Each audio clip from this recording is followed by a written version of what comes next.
can't see like a chat or anything. Do I need to like be able to see that or no? No, no, that'll be more on my end. I'll be Okay, able to okay, take okay. care of that. Yeah.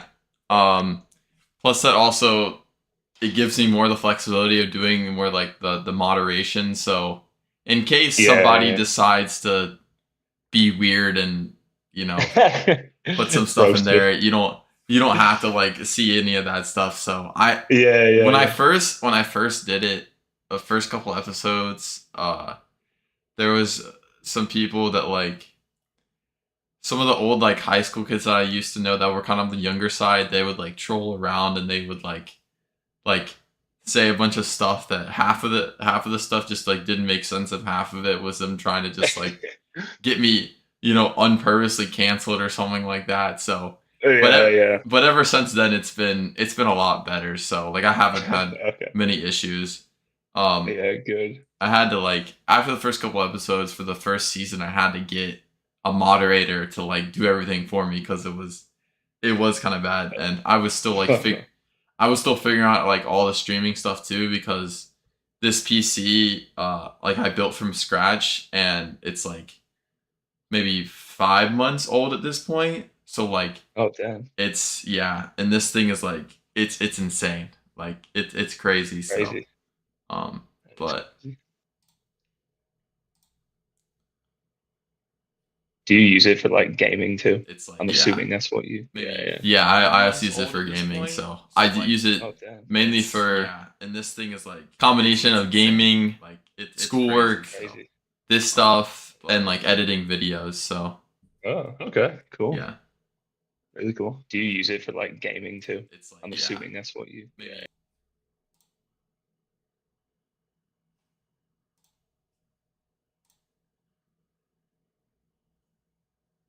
maybe okay. It looks like we're good to go. We're live right now. Sweet. Um, so yeah, let's get this thing started. Okay. So if you wanna introduce yourself, your name, where you came from, the school you ran from, maybe like a hobby outside of running you would like to do. So you go ahead. Hey, I'm Thomas Staines. I'm a 800-meter runner from Great Britain. I went to CSU Pueblo, which is a D2 school in south of Colorado. A hobby that I like to do outside of running. I like to listen to music a lot, so I've got some like a record collection, I guess, downstairs. Some old stuff and some new stuff too. Yeah, hop on the game sometimes as well. So I got gaming and music, probably my two biggest biggest hobbies. Okay, that's cool. That's cool. So like big music collector. That's the first one for me when I've asked people this question. So like what type of music are you into collecting? Honestly, I've taken like some of my dad's old records, so he's a lot of 80s stuff. And I've got some of my own 80s music as well. So Madness, they're like an old like an English band, so a lot of stuff from the UK. All the way up to like Travis Scott and Playboy Cardi, things like that, and everything Wow. in between. Yeah, that's Yeah, cool. So like you're a big like genre mixer, like you kind of like go all over the place. You don't really yeah, yeah. My Spotify Wrapped at the end of the year doesn't know what to do with me. Can't get a gauge on me. Pretty eclectic taste, I guess. Yeah. that's cool. What kind of games do you play? Um, Geez, honestly, I do a lot of the free stuff. So have you heard of the finals? You know that one? Yes, yes. I actually love playing the finals. Yeah, yeah. Yeah. I've been big on that one recently. Yeah. Okay. I think the last like game I played was one of the Spider-Mans. So I played the Miles Morales one, and Okay. then one before that. And I want to get that Indiana Jones one too.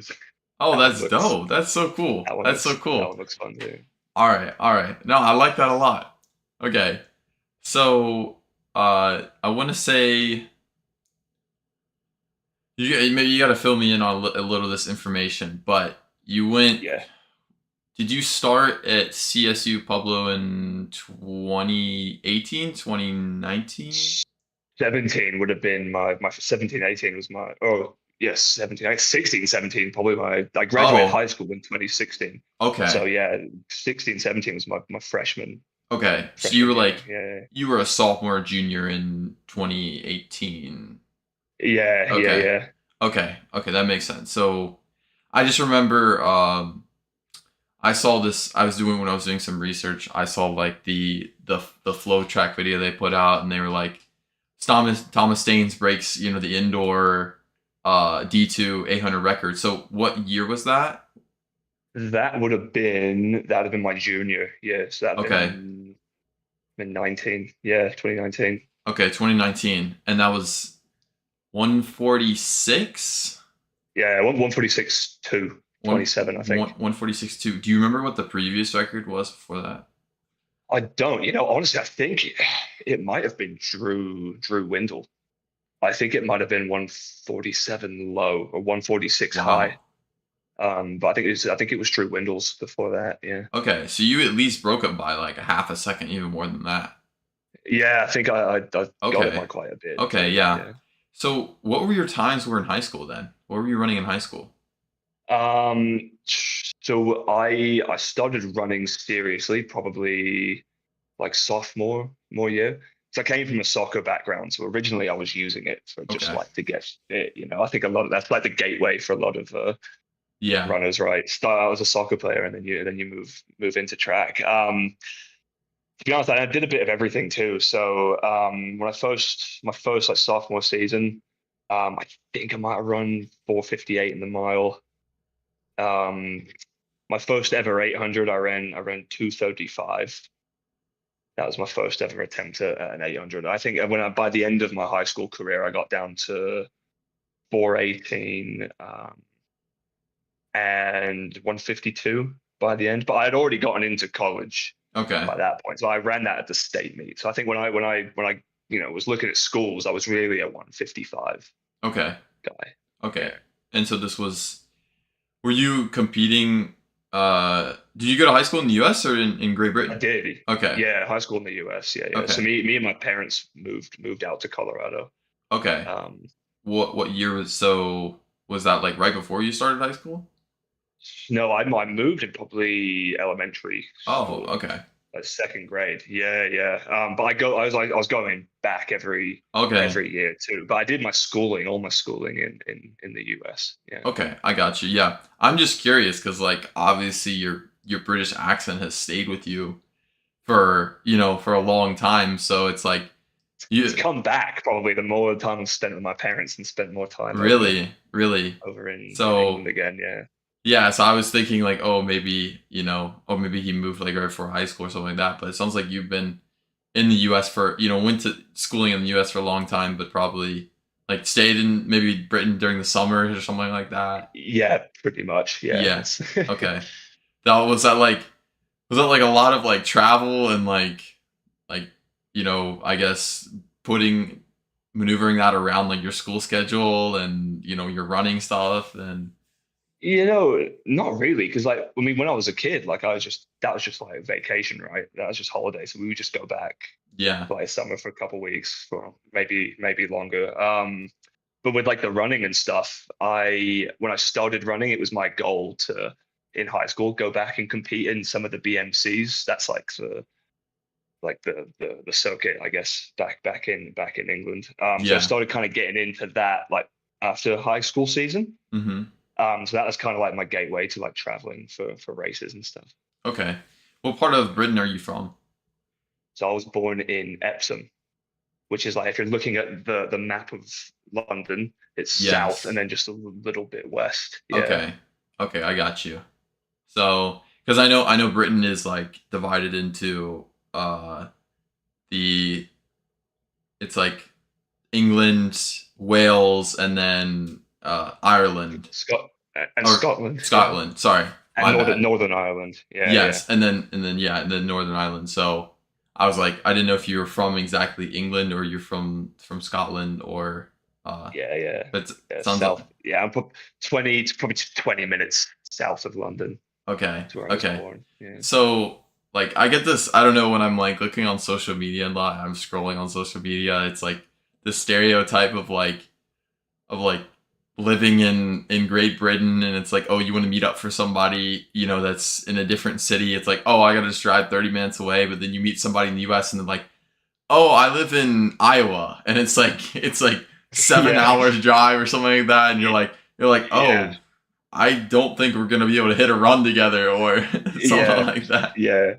Yeah. No, I mean, even because I mean, think Great Britain, the whole of Great Britain's the size of Colorado. It's the size of Yeah, a state, you know what I mean? So you can, though it's small, it still does take a while to get places because driving, I mean, old roads takes a long time, very populated, and then you got to rely on the train system as well. So even yeah, despite being small, it can still take a take a while to get not very far. yeah. I think it's funny. It's like, oh, because then also the U.S. has different time zones too. So it's Yeah, like, oh, I could, like if let's just say I'm trying to hop on with one of my friends, but maybe they're like a friend that lives in California or something like that, and I'm like, oh, I'll be free at like 7 tonight, and it's like for them it'll be 4 p.m. and it'll be like, oh shoot, like I'm sorry, it's like a few hours behind, or like, oh, I can't even hop on at 4 because I'm still at work or something like that. yeah, So yeah. No, puts into perspective how big the US is. it does. So Yeah, yeah. but that's funny. So like, where are you currently right now? So right now I'm in Colorado Springs. So Okay, that's where my parents live. That's where they brought us to originally. I'm about a mile and a half from where I went to high school, okay, and then probably 45 minutes north of CSU Pueblo, where I went to college. okay. And Um, then, so I think I asked you this the last time we talked, but are you close to Air Force Academy? yeah, it's 15, 20 minutes Okay, north of me. Yeah, okay, not because too far away. yeah, I have a friend that lives, sorry, runs for Air Force.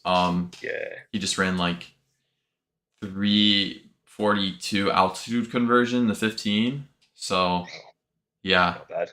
so Yeah, that's good. he's pretty good. But so okay, so we did some really great things. We did some really cool things in college. You were four-time individual champion, but five-time total champion.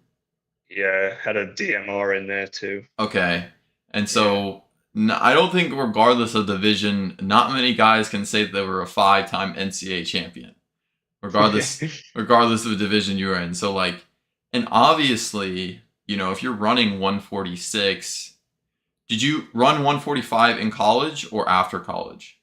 I did. I ran it for the first time my sophomore year of Okay, college. wow. Yeah. So you're running 145 your sophomore year, and this was 2017, 2018, which 2018. Yeah. 20 20, June 2018 was the first time I ran 145. which Yeah. like I'd have to go back and look at what the NCAA D1 champion outdoor championships were. I'm sure you were very well versed in what they were running at the time, but I don't see why you couldn't have been NCAA at least All American in the 800 Division One level, or even, I mean, you could have probably won a title in the 800 Division One. So I'd like to think so. Yeah.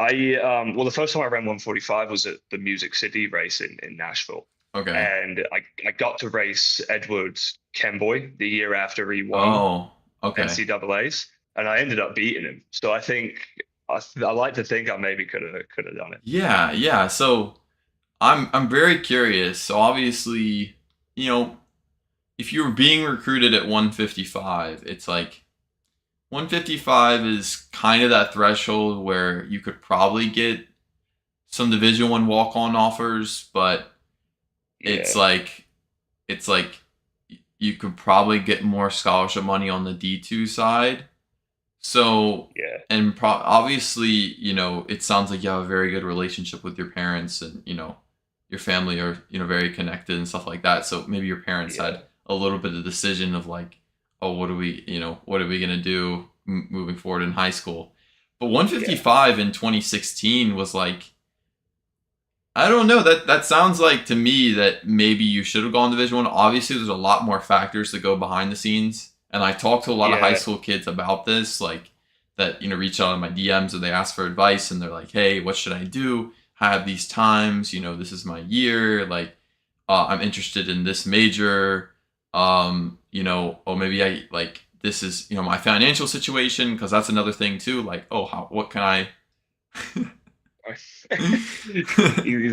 He likes attention. Yeah. like, what can I afford? Am I gonna, Yeah. can I afford to go out of state, or do I have to stay in state because it's cheaper tuition? So like, maybe if you want to walk through a little bit of the recruiting process and the decision making behind that, of like, you know, what what kind of factors played into that? Um, yeah. So when I had committed to CSU Pueblo, it was before the state meet, and I'd looked at other schools. I looked at Adams State. I'd looked at Western. I looked at a couple of schools in California, and I'll be honest with you, like at the time, running fast probably wasn't like the number one thing on my mind. Hmm. Like I loved to goof off in high school, and I just wanted to go to the most like fun place as I possibly could. So that's why I was looking at schools in California, because I was just like, oh, I just want to goof off and go to the beach every single day. That was my main thing. But it was my parents who was kind of like, maybe we like focus up a bit and pick Yeah. a program that's probably the right for you. So I had committed to CSU Pueblo as like a 155 guy. Hmm. But then at state is when I ran 152. Yeah. Um, but that honestly, it didn't change anything for me, because obviously Matt Morris, who's the coach at CSU Pueblo, like me and him, even before I got there, seemed to have a pretty good relationship. And I Hmm. I looked at obviously some of the guys that they had,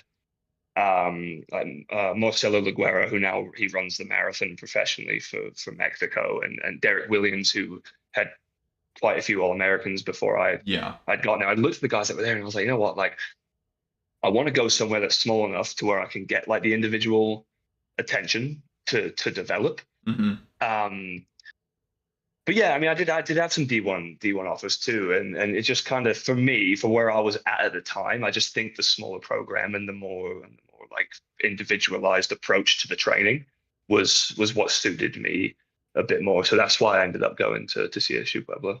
And also like Okay. degree stuff too. They were the only school that offered a 4-year automotive degree. Oh wow. Um, it was like us and then some school in I want to say like Chicago, like somewhere in Illinois. And I was like, I don't want to go freeze to death Interesting. in Illinois. Yeah. Yeah. No. Yeah, Interesting. Automotive. So yeah, specifically, like, I know a lot of like mechanical engineers, they can go into automotive, but like specifically automotive, like like actual hands-on mechanic stuff. That's yeah, pretty cool. Is that what you ended up graduating with? yeah. So it is kind of like there is a mechanics aspect to it, but it kind of doubles as a business degree. Hmm. Because the actual name of the degree is automotive business management. So it's a Okay. business degree that focuses on the automotive industry. Okay. So like if you wanted to like own your own dealership or something like that, Oh, basically how to like go through that.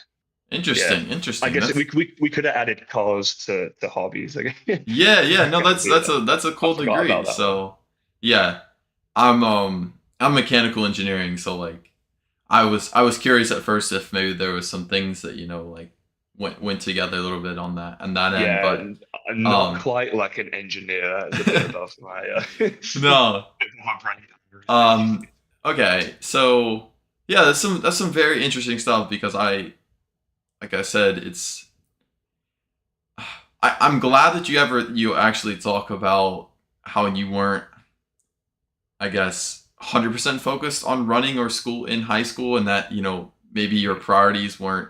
And it's like, it's not that's not like such a terrible thing. Like, everybody goes through a certain period in their life where they're not 100% focused on their goals, and maybe they want to have a little more Yeah, fun, and that's just called life. And you're a kid at that point. You're 15, 16, yeah, 17 years old. So, but it's like, at some point, like, oh, life is gonna get real, and it's like, oh, I gotta figure out how I'm gonna make money, and not end up yeah, like a bum on the side of the street, something like yeah, that. So, yeah, yeah. and it sounded like your parents, they did a good job of figuring out, like, not one, like, not making sure you're over killing yourself. You're not, putting yourself in a situation you're not ready for, but also two, putting yourself in a situation where like you're gonna thrive in the right environment. And so, Yeah, yeah, 100%. And two, I'm a bit on the fortunate side because both of my parents were professional runners as well.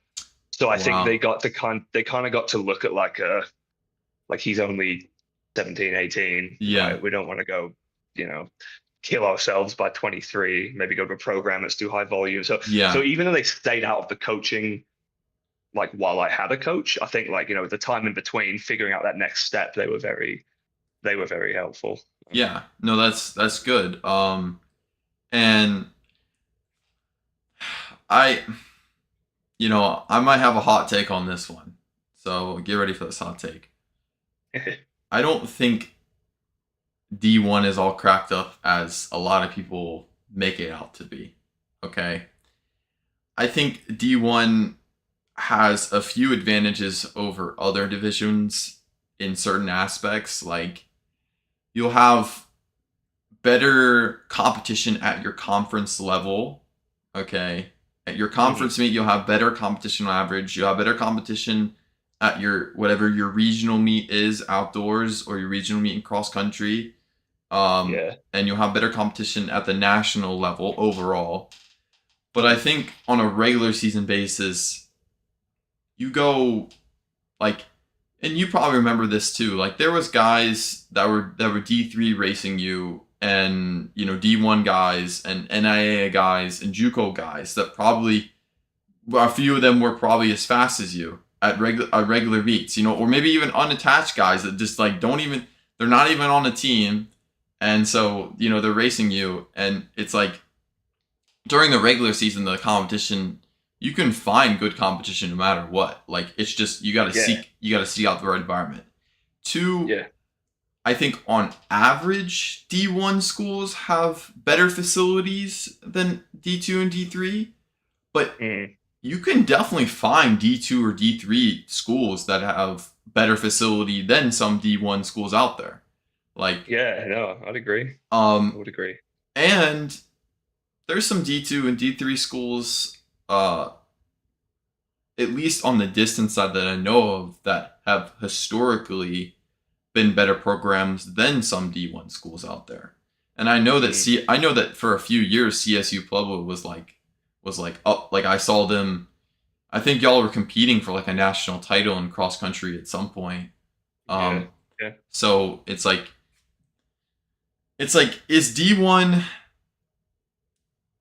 is D1 overrated? Maybe not, but I think that it's not as like hyped up as everybody makes it out to be, if that makes sense. I would agree So for that. Yeah. Obviously, when you get to like a conference champions or a nationals at D1, like you see what it's all about then. yeah, But like you were just saying, right? Like if you can get yourself into the right kind of fitness under the program that's right for you, you can go to Brian Clay, right? And if you've run the yeah, time, doesn't matter who you're up against, right? Like yeah, you just end up with those D1 guys anyway. You end up with professionals at that meet, like it just depends. Like if you're in the right program, you know, you get the yeah, right kind of progression, you can get fit enough to just the times speak for themselves.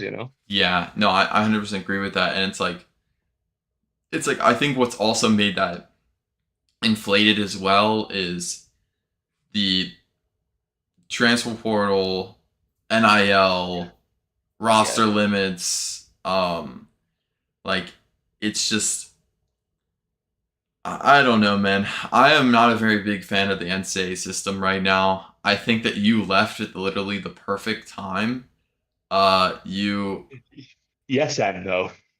well, okay, that's a valid point. That's a valid point because I don't know, you probably could have made a bag in NIL.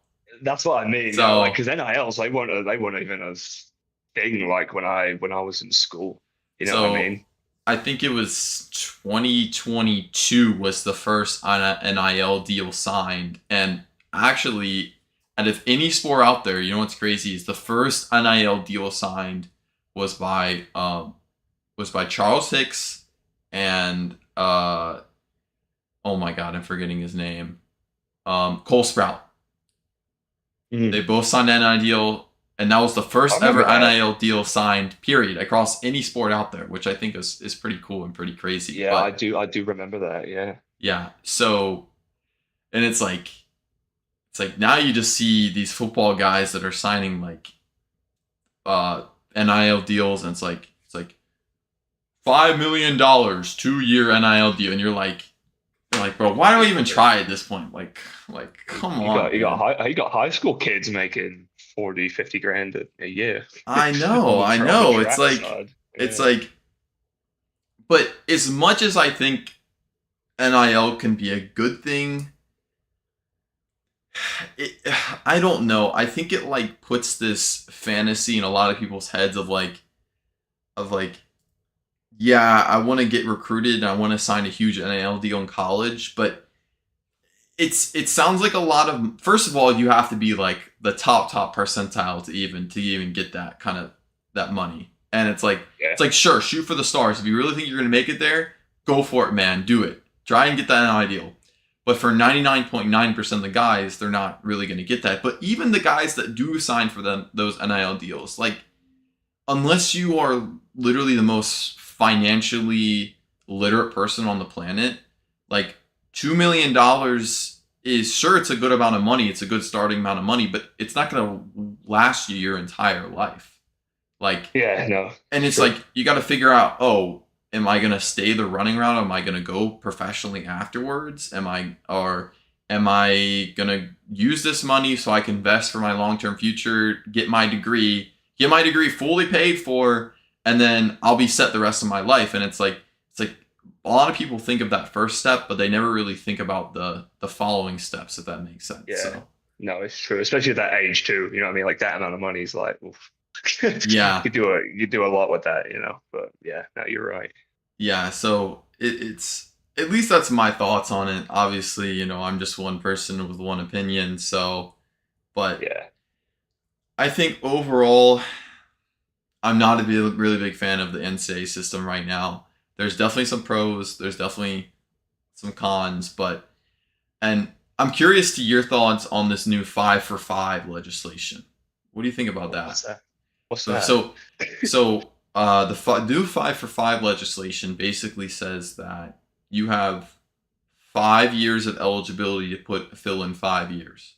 So they're removing a redshirt year.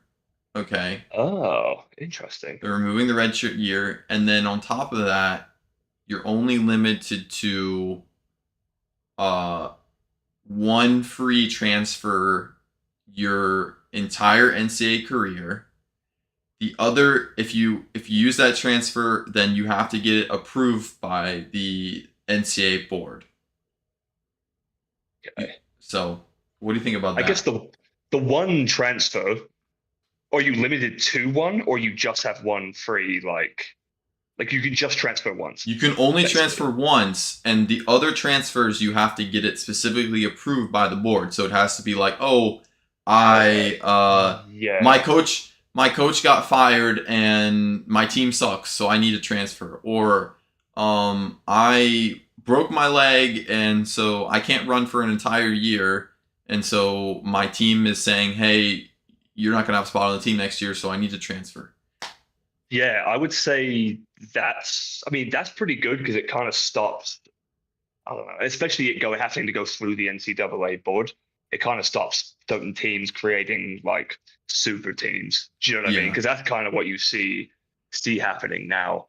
Um, so you can't, so you just have 5 years that you couldn't add like a red shirt year. Like they're 100% they're done. 5 years. Oh, and it's one more thing. It either starts when you graduate high school, okay? Really? The timer starts when you graduate high school, or the timer starts when you turn 19, Really? whichever comes first. So the oldest person in the NCAA is going to be 24 years old.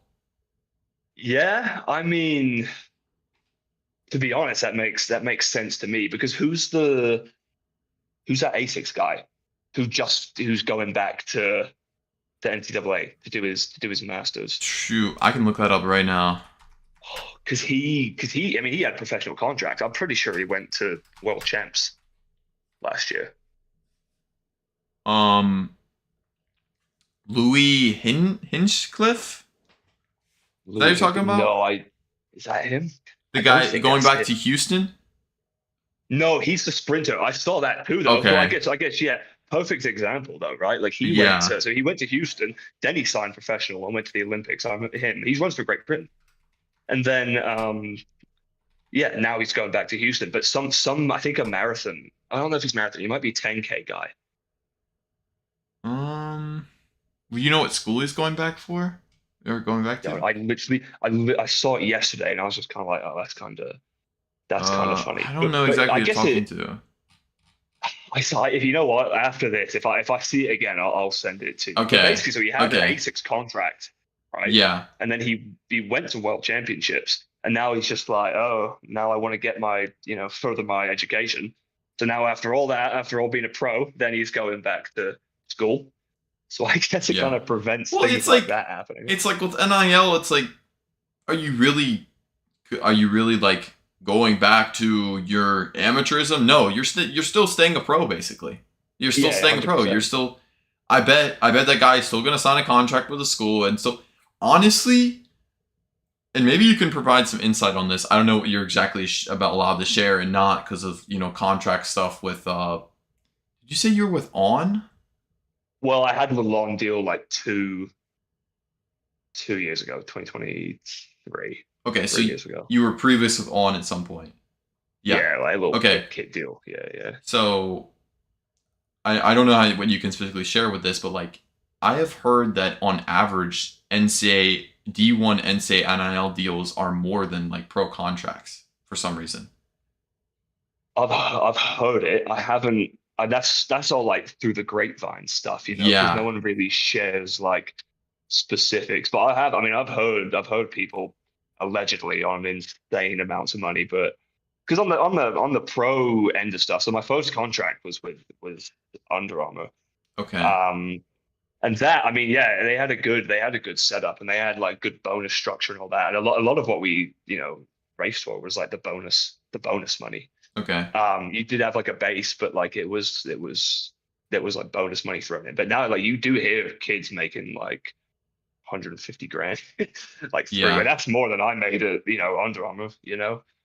Yeah, So that's what I'm saying. And yeah, I think, oh my gosh, I saw this 2 days ago. The deal with there's like an alleged deal with um oh my god, what is his name? The Australian sprinter. Um gout. yes, Gout. Like, Yeah, and it was like I don't know, something like 8 year, $4 million contract, and I was like, 8 years. yeah. I That's don't like that didn't really sound real to me. that's an interesting move because obviously he's so young. He's got basically two Olympic cycles built into that. Yeah. But the thing is, if you sign the thing with that is like if you sign a contract like that when you're so young, and B, you're tied into that for 8 years. So he ran 19.68, I think, at the Australian National Championships. Yeah. Um, that would get you that'd get you in a world final. That you'd be up there in a world final with that time, right? Yeah. But let's just say for argument's sake, he gets a medal at a world champs or an Olympics. He's tied into that that $4 million deal because he signed it over Oh that yeah, eight hundred years. percent, 100%. So that's a huge. I mean, yeah, 4 mil over 8 years, that's 500 grand a year. That's quite a lot of money. But at the same time, if you think you're worth that much, I feel like you're kind of selling yourself Yeah, that's short. that's what I'm wondering too. And it's like if he what he's at right now, it's like he could probably get to a world final like you just said, but if he places at a world final or he wins a world final, it's like that opens up the contract possibility so much more. I mean, like, Yeah, but now he's got to stay at what he's at. Like yeah, he's as good now, money wise. He's good now as he is if he wins an Olympic gold medal. If you think yeah, about it. yeah. I mean, like, I'm trying to look up like what Noah Lyles' contract is, but I think he's on like 2 mil a year, 2.1 a year or something like that. and He's doing then but okay. Noah Lyles is like, I feel like not just the money he makes from his actual performances, but he definitely brings in a lot of the hype of the popularity, He like does. Yeah. and he does a good job for companies marketing like clothing and like Yeah. fashion and stuff like that. Yeah. So Yeah. I know he's got the Omega, the watch. He's got the Omega deal. yeah, Um, but then obviously, like you just said, like the fashion stuff too. So he's charismatic enough to make his money elsewhere as well. But I think the exactly. 2.1, I think that's just his Adidas, his Adi deal. I think. Yeah. And then obviously I don't know if somebody's ever gonna touch Usain Bolt's deal. Like What is it? So in 2013, they estimated his deal to be at 10 million a year Just through Puma. just through Puma. Yeah. And then he was still making 4 million a year after he retired. But he was track and field, you know what I mean? Like during his career, like he was Yeah. the face of. He got So, people who didn't even know about running yeah. watching the sport, you know. So I I mean, justified, in my opinion. yeah. When you're getting endorsements from Gatorade, Hublot, and Visa, like you're gonna be making money. So He's doing okay. He's doing yeah, okay. yeah. I mean, what is his net worth right now? I feel weird for like researching this stuff, but honestly, this is a part of the process, you know. Like you gotta know this stuff, especially if you're trying to go, make money in college or make money at the pro level. Like you gotta know your Yeah, competition. So, 100%. Yeah, I um, agree. like his net worth is it's $90 million right now. Bolts? Bolts, yep. Wow, So that's higher. That's higher than I thought it would be. yeah, which Nuts. which actually like in our perspective, it's like oh my god, he's making so much money. But then if you look at like professional like American football players or Yeah, baseball players or basketball players or uh, soccer players, like you're like oh my god, track and field gets snubbed under the rug when it comes to money. Like it does. holy, It does. like like some guys are on. Uh, I think if I'm not mistaken, I think I forgot which sport. But I know one of the sports right now. Somebody's making $90 million a year. Like Yeah, it might be a Formula One driver. it could be F1. I know. I know Ronaldo. He makes like 500 grand a week or more. Actually, he might be on more than that now that I think about it. But yeah, F1 drivers make a ton of money. Like that's crazy. So all you gotta do is just drive F1 for 4 or 5 years, and you have generation beyond generational wealth. So Yeah, you just have to do it it's for a week and you'd be okay for it's for a while. crazy. So okay, enough of that. We're gonna go too far deep into the rabbit hole. Um, so when we talk about NCAA and we talk about transfer portal, I'm actually curious. Was there any a point in time where after your sophomore or your junior year, when you were like, oh, I'm a 145 guy. I'm a 115 600 guy. Uh, do you ever think about transferring to a D1 school and going for that D1 NCAA title? Because it's like that's like if you think about track and field outside of specifically the pro world, it's like that is like the cream of the crop. Like if you can win a D1 NCAA title, like you are the guy. So I'm curious if that ever Yeah. ran through your mind. I mean, it did, and like at the time, the guys I was beating, I was like, I think like it's definitely a possibility, right? I just think too, like, why would I want to leave something that was working for me Mm-hmm. to like take that risk? Yeah. Because I did look at it more on like so when I won the first I'll say two NCAA D2 titles. I was like, well, I mean, I've done the thing at D2, right? Like Yeah. that's what I mean. That's why you do it, right? Yeah. To win a national championship. Um, I was doing it then. I was using the NCAA, to race and to go put times down. And after that, it was kind of like I wanted to go see what I could do on like the professional stage. So Mm-hmm. obviously I did. There was I don't know what happened. Somebody, I think like an agent was like, which was illegal. I didn't respond to it. Was like in my DMs, like trying to like stuff like a contract or Wow. like a move to a different school. Yeah. And I think someone even inquired about me. I think like A&M or Oregon inquired about me like Yeah. at Pueblo. But I was just like, there's such a big program. I didn't want to get lost in I didn't want to like if it went badly, I didn't want to just be like another person, another athlete. Yeah. Do you know Yeah. what I mean? So the thought of that kind of like obviously I'm always up for the challenge, but the downside kind of scared me a bit because I was like, I'm getting the individual attention because I mean we didn't have that many guys on the team, I mean we Mm. probably had 30 people on the team, like all together, sprinters, jumpers, girls, distance, sprint, like we didn't have a very big team. So I think I was really enjoying the individual attention I was getting. And it was working, at the time. So yeah, obviously I thought about it because I mean, Yeah. who Yeah, doesn't and think then about it?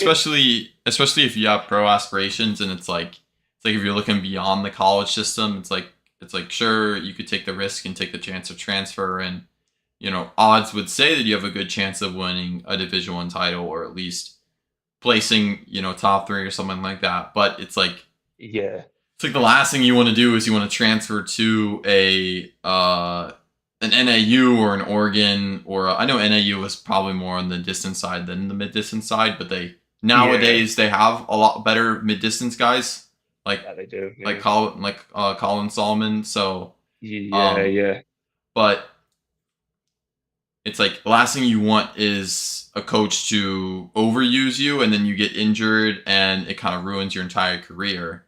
And that's exactly. it's a decision you probably had to think about as well. It's like and it's probably Yeah, the brain versus the heart battle of like, oh, I know I can do it. Like I know I can do it, but yeah. what is the smartest decision for me? So It just um seemed like an unnecessary risk. It would have been for the entire sole reason of winning an NCAA D1 title. Because I yeah. don't think it would have, if I'm already doing the right training and running the right races with my Yeah. D2 school and my D2 coach, I'm already kind of doing what I want to do post collegiately. Yeah. So, but yeah, obviously, when I heard about people acquiring about me, yeah, 100%, Yeah. I Yeah. thought I mean, about it. you were definitely the athlete too. Like if some because you were like I want to say you were probably, which is crazy to say if you win 4 NCAA, well, technically 5 NCAA titles, but you were still probably the diamond in the rough guy, which is insane to say at 145. It's like, oh, this guy that only ran 155 when he was being recruited, or 418, to now running Yeah, 145 and winning multiple NCAA two titles. Like you didn't have the easiest path to get there. It wasn't like you were a generational prospect um uh like I don't know, like Simeon Birnbaum, or yeah, that ran yeah, 359 at 16 years old, or yeah, some other guy like Lex and Leo Young, or um yeah, like Tavon Kitchen, or I don't know if you've heard of those yeah. names, or Oh, of course, yeah, yeah, yeah, yeah. and so it's like you were still technically underrated, but somehow yet winning 5. I don't know. It's a crazy dynamic of how that works out. So Yeah, I also think too, it happened for me like so quick because I mean, still like a freshman, my PB as a freshman in college was still only 150.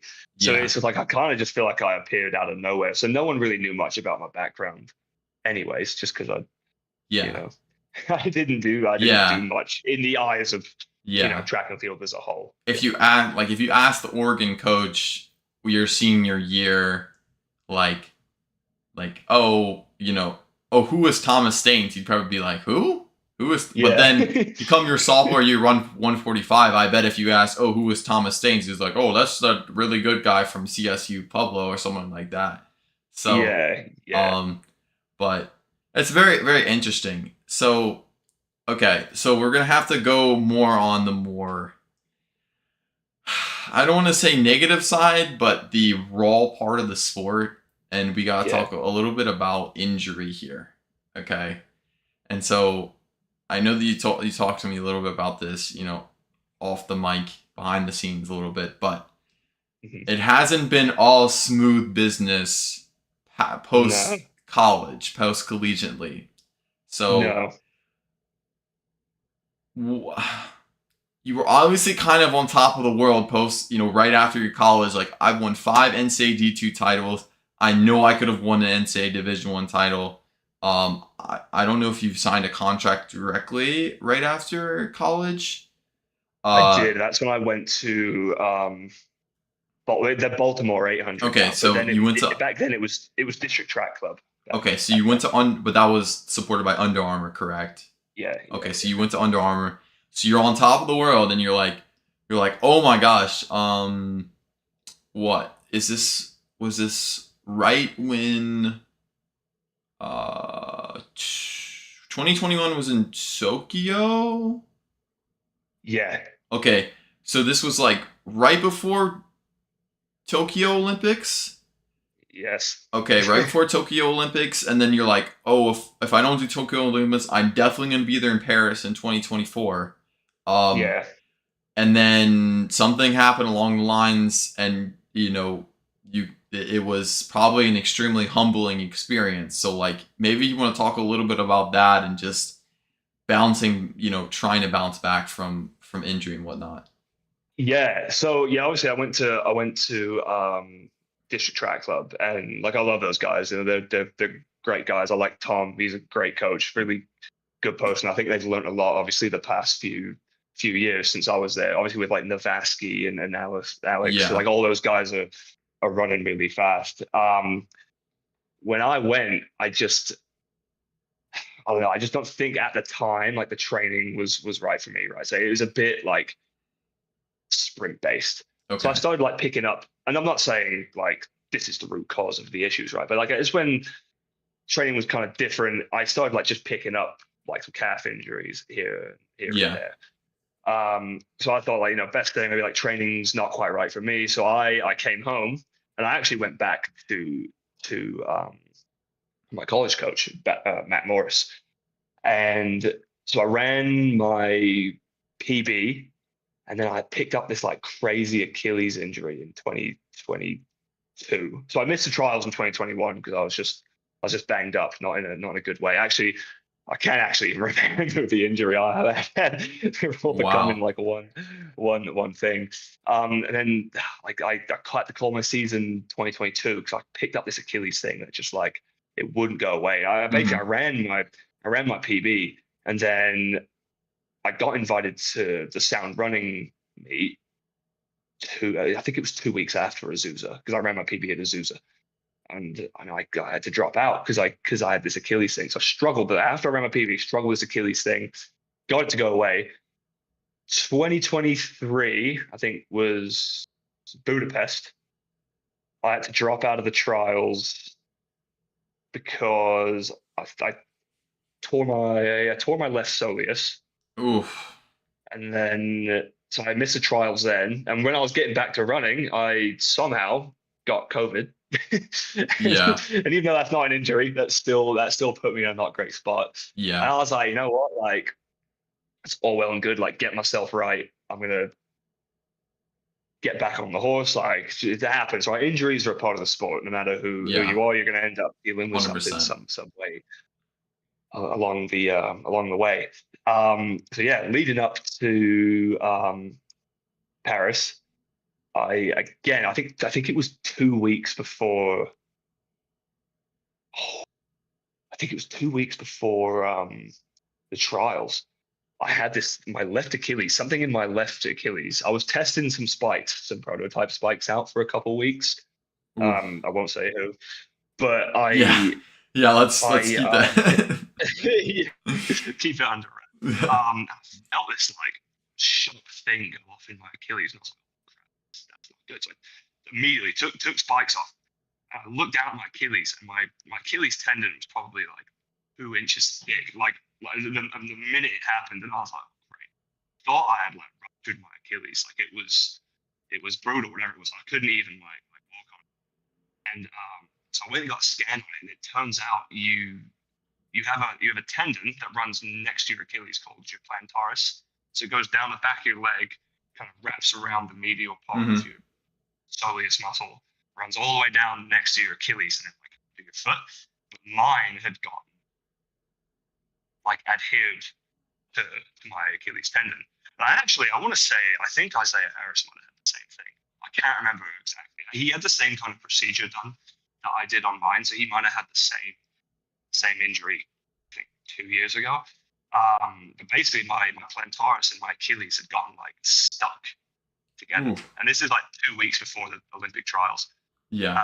So they had to go in and basically pick apart my plantaris and my Achilles to like separate them.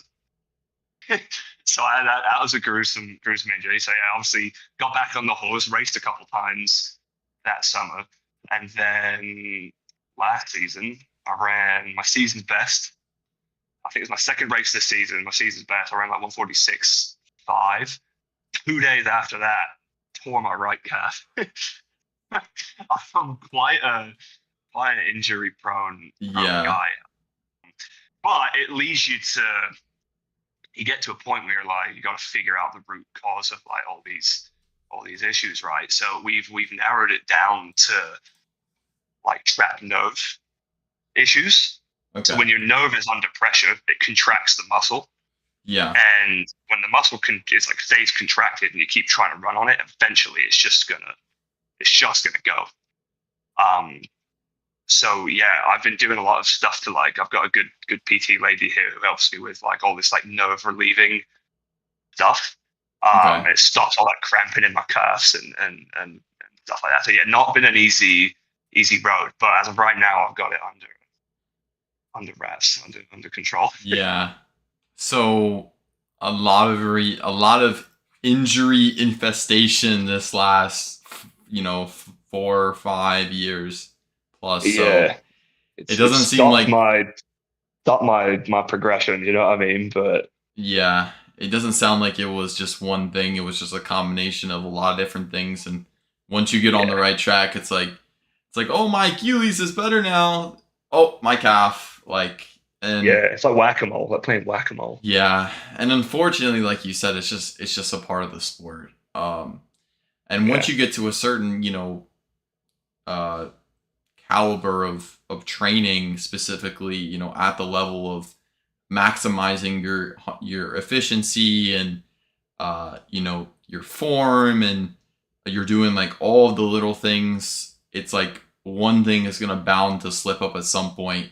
It's when you're yeah, putting that much stress on your body, it's like people don't realize like you are, as a track athlete, the whole purpose of the sport is to push your body past physical limits that people didn't think were possible of. Like yeah, that's the whole point of running like world records, like like yeah. um the the Yomif. I always botch his last name. Kajelka, Kajelka, Kajoka's Kajelcha. Yeah, Kajoka, yeah. The Grant Fishers, the what is his name? The guy that just broke the marathon world record. oh, Sawe, whatever. Yeah, But those guys, they're in the business for pushing their body past what anybody thought was possible of. And yeah, some guys can handle that. Some guys they're just built different, and some guys, maybe you've learned firsthand experience of just like you got to be cautious and very intentional with what you do, because it doesn't mean you can't keep on going and pursuing the route. It just means, okay, maybe I need yeah. to think about this in a different direction. And I Exactly. like Yeah, using that point a lot too, because uh, there's a lot of people that don't realize there's multiple paths towards the same goal. Like I'm talking about the Parker Valveys of the world. Like she she was running 40, 45 miles a week and doing cross training and multiple NCAA champion and went to 10K Paris Olympics like and placed 11th, something like that. It's something like that. Like Yeah, running 40 miles a week and placing 10th at the Olympics or 11th at the Olympics in the 10K is like insane. Like a lot of people don't realize like that is like you have to be special. Like you have to be insane. But it doesn't like it also shows that it's possible to do it that way. You don't have to do 80, 90, 100-mile weeks to do that kind of thing. It's like she just found what will fit for her. So maybe if yeah, you're an 800 guy, you can like I know you said at Under Armour it was a lot more sprint based and maybe yeah, that didn't work specifically for you, but I know there's a lot yeah, of 800 guys in high school that want to put like 50, 60, 70 miles a weekend. But there's some yeah, 800 guys in high school that only did like 20-mile weeks and it was all sprint based, but they were super intentional and worked super hard in the gym.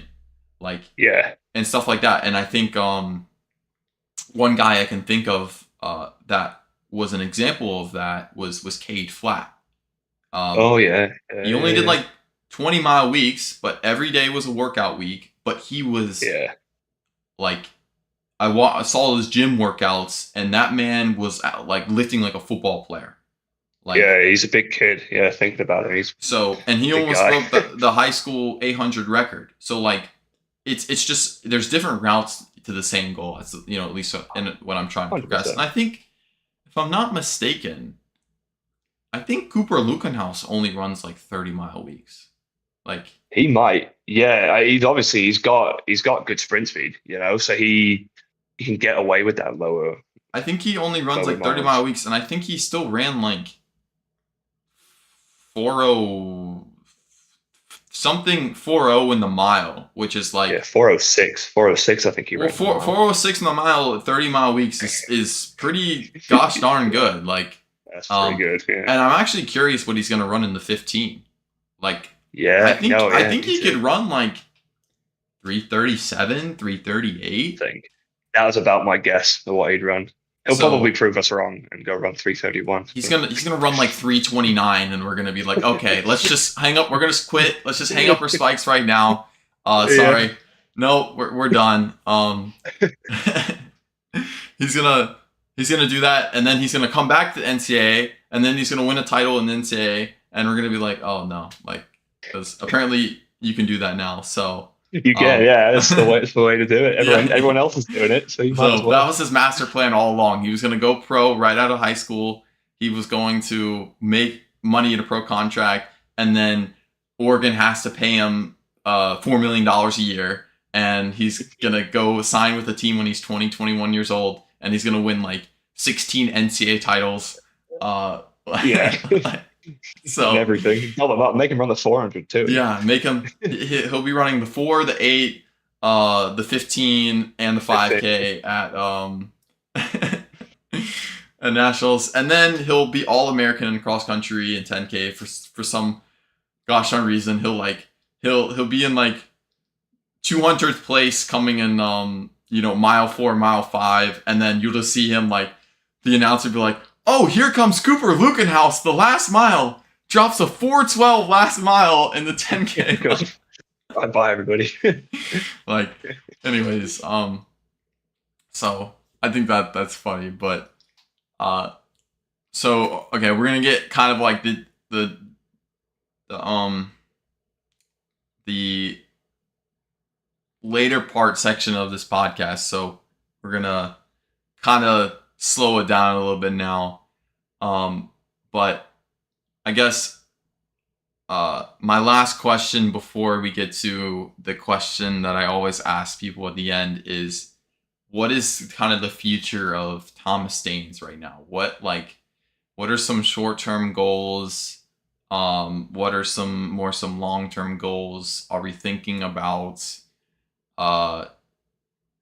LA 28? Are we trying to do world championships next year? Yeah. So what's on the mind of Thomas Daines right now? For me, I think it's just because of how my body reacts to stuff, injuries and all that. I have to take things like day by day. Mm-hmm. So obviously, you always are gonna have. You need to have those end goals, those big end goals of the Olympics, World Championships, because that's why you do it, right? You always want to give yourself a chance Yeah. to do that. So those things are always what That's going to be the stuff rattling around in your mind. That's the stuff that you want to shoot for.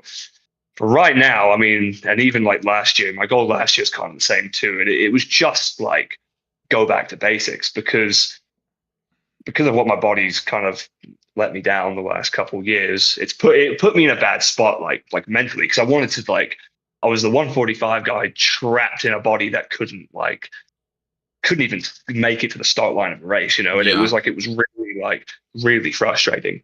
So short term goals, honestly, is just get the start line of the race and just go back to racing. Don't worry about running 144 or running 143. Mm-hmm. If you win the race, I mean, like Jacksonville, right? Like you win the race in 149. Like the goal was to go and win the race. Doesn't matter what the time was. Yeah. So short term goals is just to take it like little.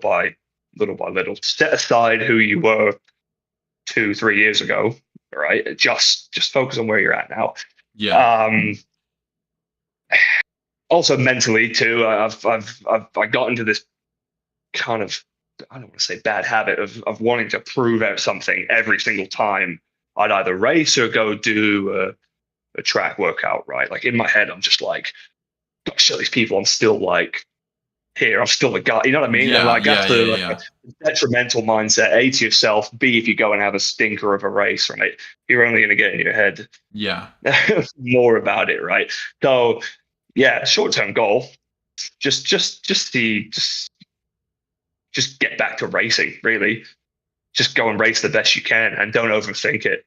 And then off the back of that, the times will come. Um, Obviously the long-term goals, like you said, like I don't want to stay in that mindset forever. Yeah. I'd like to go and achieve bigger things, go back again to like British champs, make the final, see what you can do. All right. Then from there, like, are we looking at a team, like run quicker than my PR? You want to do those things. Yeah. So obviously those are like a long-term goal. But yeah, short-term goal, just, you know, keep it simple and just get back to Yeah. racing consistently. I actually like that response at all. I think that the one thing that you said is uh, something we overlook a lot in the track and field space is trusting in the process, trusting in your training. Like Yeah.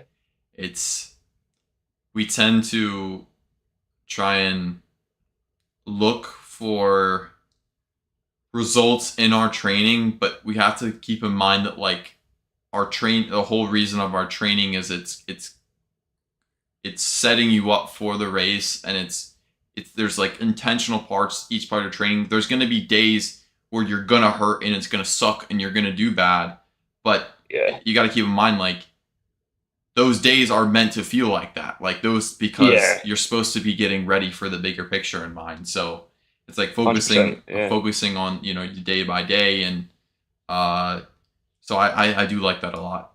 But Yeah.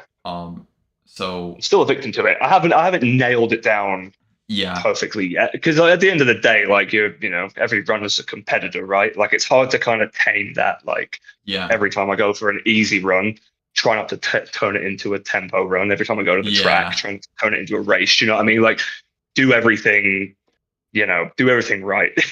Yeah.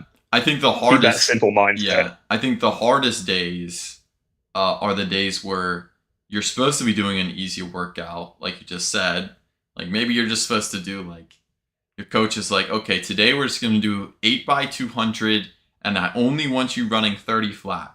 And it's like Yeah. 30 flat. Like, what do you mean we're only doing 30 flat? And it's like the coach in his Yeah. mind is like, okay, this is a reason why we're only doing 8x230 flat. But then Yeah. you're like, oh, I'm feeling so good, and then you run like 28 high, and then it's like, oh, I've already Yeah. run 28 high. At this point, I should run 27, and you run 27, then you run 26, Yeah. and then run 25, and then by the end of it, you're doing an all out 200, your last one, and you run like 23 mid, and it's like your coach, like texts you like, oh, how did the workout go today? And you're like, yeah, about that. I might have just ran 23 mid on the last 200. It's like, and the coach is like, why do I even give you the workout in the first place? It's nothing. It's nothing like you're doing anything inherently bad. It's just, you have like, to be an elite runner, to be an elite college runner or an elite pro runner, you have to know when your on days and your off days are, and when you're supposed to push it and when you're not supposed to push it. Exactly. Like the best guys can find that threshold, and they stick to that threshold, and they just stay consistent day in and day out.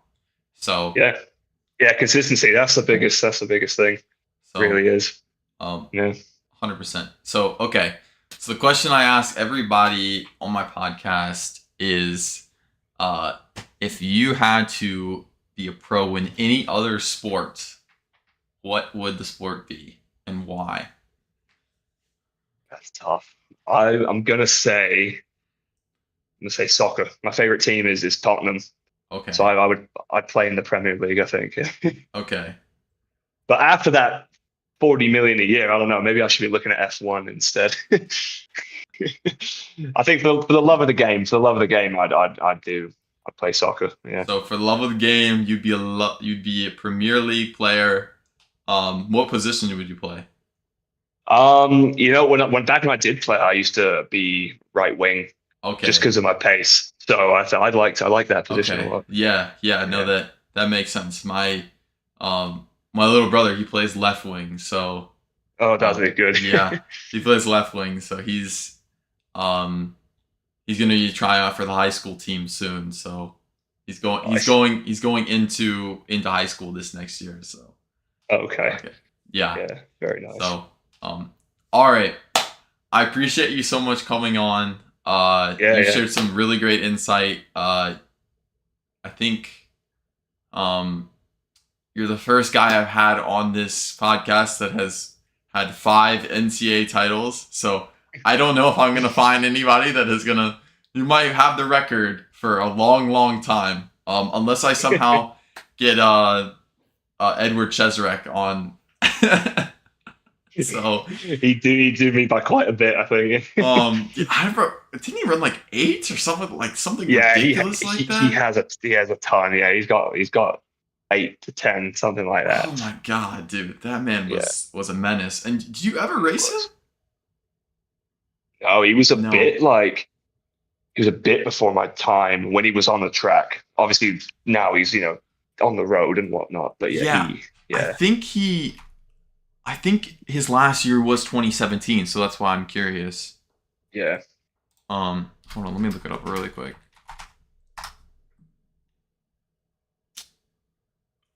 Oh, okay. So remember how we said 8 to 10? Yeah, so we severely undermined him. So Edward, what was it? Cheserek, if you're ever watching this podcast, I'm sorry. That was not supposed to be a diss at all. Dude, you're crazy. 17 NCAA Division I titles.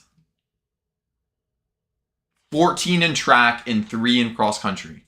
Yeah, that's sick. So yeah, so I think if I ever get Edward Cheserek on the podcast, he'll be the winner for forever. And apologize to him too. Yeah, so I'm gonna definitely apologize to him. I'm sorry, dude. You are legit and you are crazy. So that's sick. Yeah. But I think he was okay. Yeah, so his final year in college was 2016, 2017. Okay. Yeah. So you graduated in 2016. So your freshman, that would have been 2016, 2017 would have been your freshman year? My freshman year, yeah. Okay. So, but you only said you ran like 150.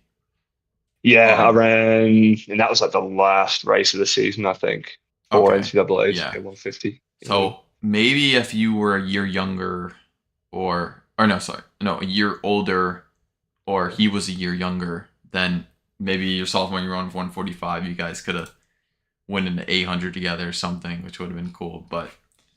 Um, but anyways, again, I appreciate you so much coming on. Yeah, yeah. Thanks for Dude, having me. Appreciate it. yeah, you're legit. You're crazy. So in a good way. Um, so but I really hope that this injury bug, this stuff is gonna you're gonna eventually figure out. It's gonna wear away.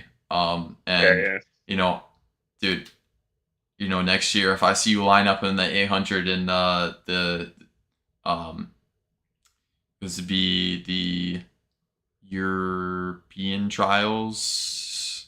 Yeah, it would be Europeans. Okay, Yeah. your European trials. Well, actually, So Europeans is this year. Yeah. it's this year. Okay, Europeans and Commonwealth Games this okay, year. okay. So Yeah.